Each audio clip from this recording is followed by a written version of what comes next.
Magandang araw po mga kapuntos, at sa araw na ito po meron po akong tampok na video para sa inyo at sana ay magustuhan ninyo. Kaya sa mga bago pa po sa aming channel, please po don't forget to hit the subscribe button at ang notification bell para maging notified kayo sa bawat video na ilalabas ko sa channel na ito. At bilang kahilingan po ng punto por punto team at naway maintindihan po ninyo, sana po wag nyo pong i-skip yung mga ads sa aming mga video. Sa maliit na bagay na po na yan, malaking tulong po yan sa ating programa at sa ating ministry. Sana po maunawaan po ninyo. Maraming salamat po, kaya wag na po natin patagalin. Simulan na po natin.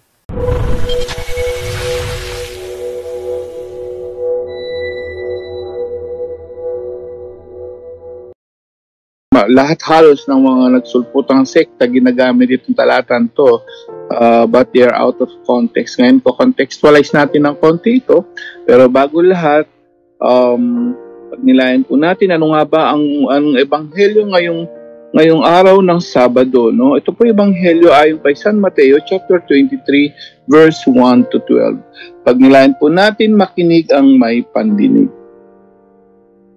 Pagkatapos ay sinabi ni Jesus sa mga tao at sa kanyang mga alagad, ang mga eskriba at ang mga pariseyo ang kinikilalang tagapagpaliwanag ng kautusan ni Moises.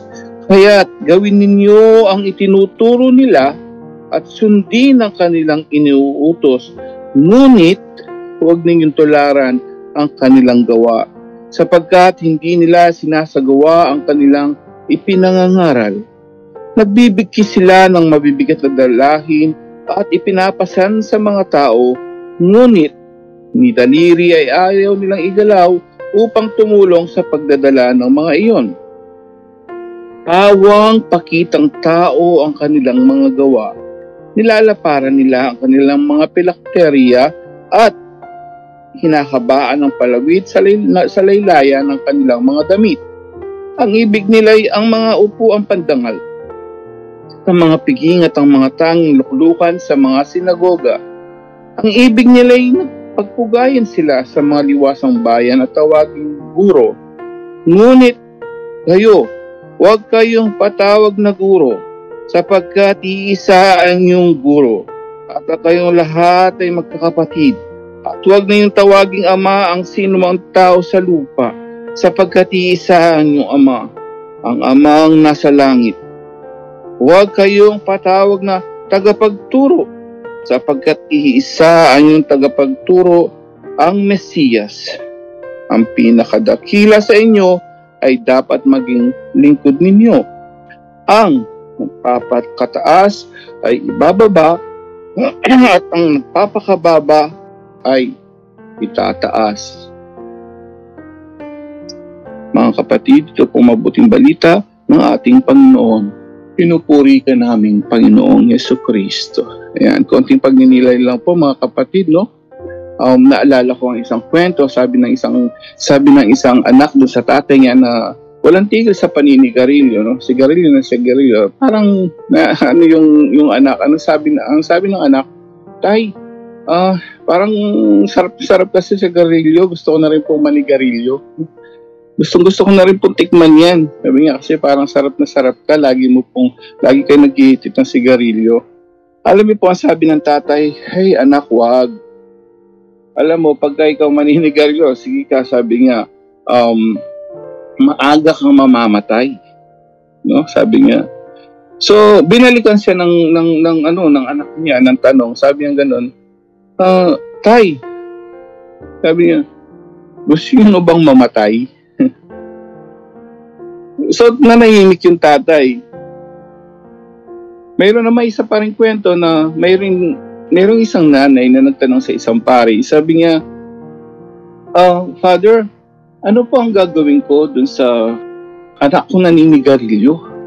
Ang tagal-tagal na, no? Sigarilyo pa rin na sigarilyo. Ang ginawa ni Father, sabi niya, alam mo, bumalik ka after 1 month, sabi niya. Or after 30 days. Maya, sabi nga, bumalik yung nanay at sinabi ng nanay, Father, Bakit napakatagal naman at 30 days po ang sagot mo? Nandito na po ako after 30 days. At sabi niya, Nay, sabihin mo sa kanya tumigil na siya sa paninigarilyo. Sabi ng nanay, ha? Pinahintay mo ako ng 30 days ng isang buwan para lang sabihin patigilin siya? Ano po, bakit po niya pinabalik after 1 month? Kasi po pala si Father naninigarilyo. Ngayon ang ginawa ni Father, siniguro niya na siya ay hindi na maninigarilyo during that time. Yung nagtanong yun, tinamaan na siya. So dahil tinamaan siya doon sa tanong ng nanay, ang ginawa niya, tinigil niya, sinubukan niya hanggang mga 15 days so mga 2 to 3 weeks. So nung natanggal na niya, saka niya sinabihan. So yun ang konteksto no, na dahil siya mismo pala naninigarilyo, so paano niya sasabihin ngayon doon sa nanay na humingi ng advice na patigilin mo siya? So siya mismo tatamaan siya doon sa pangangaral niya. And ganun din po sa ebanghelyo natin, napakalinaw ang mga nagsulputang sekta. Nung sabi nila, halos lahat sila, ang sabi nila, lalo na mga born again, faith alone, no, can save you. Napakalinaw po rito, basag na basag ang aral na gano'n na faith alone, because sabi niya rito, sabi rito, kaya't gawin ninyo ang itinuturo nila at sundin ang kanilang inayutos. Ngunit, huwag niyong tularan ang kanilang gawa. So in other words, bagsak na yung faith alone dito. Sabi niya, huwag niyong tularan ang kanilang ginagawa. At pagka po tinuloy niyo yun, no, yung 23 nito, lahat po yun, no? Lahat po yun ay pangangaral sa mga eskriba at pariseyo. Talagang tinutukan niya diretsahan sa mga pariseyo at mga eskriba. At sabi nga nung halos lahat din ng mga nagsulputang sekta, ang sabi nila, wag pala tawaging Ama, bakit mo tinatawag the Father, no? So the context is, ganito lang po ang konteksto niyan. Ang sinasabi dito ng ating ebanghelyo ngayon ng ating Panginoon Jesucristo, tandaan natin, no? Wag mong sabihin ikaw ay pare, wag mong sabihin na ikaw CFP, o wag mong sabihin ikaw ay pastor na. Tandaan po natin, no? Wag nating itaas ang ating sarili kung wala tayo sa gawa. Dito tinutukoy ito, lalo na yung mga pariseyo during that time. Alam ni Lord kung ano ang ginagawa nila. Pagdating doon sa aksyon, wala sila. Kaya hindi sila dapat tawaging Ama. Hindi sila dapat tawaging tagapagturo, kundi yun lang binigay ng ating Panginoong Jesucristo. Kaya pagka binasa mo yan later on, at siya ay hihirang ng tunay, no, na mangangaral. Tunay na mga pariseyo, ngayon ay mga pari na, mga apostol na. Yun ang konteksto nito na hindi pwede sabihin. Kaya sabi ng mga nagsulputan, so wag mo, tingnan mo, bawal tawaging Ama, bakit tinatawag na Father? But dito sinasabi sa atin, ito po'y para sa ating lahat, kasama na ako doon. Sabi nga, wag mo, bago mo linisin ang bakuran ng kapitbahay mo, linisin mo muna ang bakuran sa sarili mong bakuran. Bakit? Lahat po na pinapangaral natin, kahit sino pa, yung mga nakaririnig ngayon, yung mga natuto sa punto por punto, nangangaral tayo sa iba ngayon, lahat po tayo nakakapangaral na pinapaalala po tayo nating ebanghelyo, na kung tayo mangangaral, siguraduhin natin na ginagawa natin ang pinapangaral natin. Walk the talk, sabi niya, and walk your faith. Ay nagtanong sa akin noon, Brad, paano po, di ba dito sa punto por punto, even before, nung Bible preacher pa ako, na may nagtanong, paano ko ba maakay kay Lord? Magbalik loob ang anak ko. Hirap na hirap ako. Ano sabi ko lang sa kanila? Sabi ko sa kanila, be a model of your faith. Pakita mo po, nanay, na ikaw mismo ay nagbago dyan sa Katoliko, even the CFD. Paano mo maano ngayon yung mga nagsulputang sekta? Paano natin maaakay? Kasama na po ako doon, no? Paano natin maaakay yung mga nagsulputang sekta sa Catholic Church?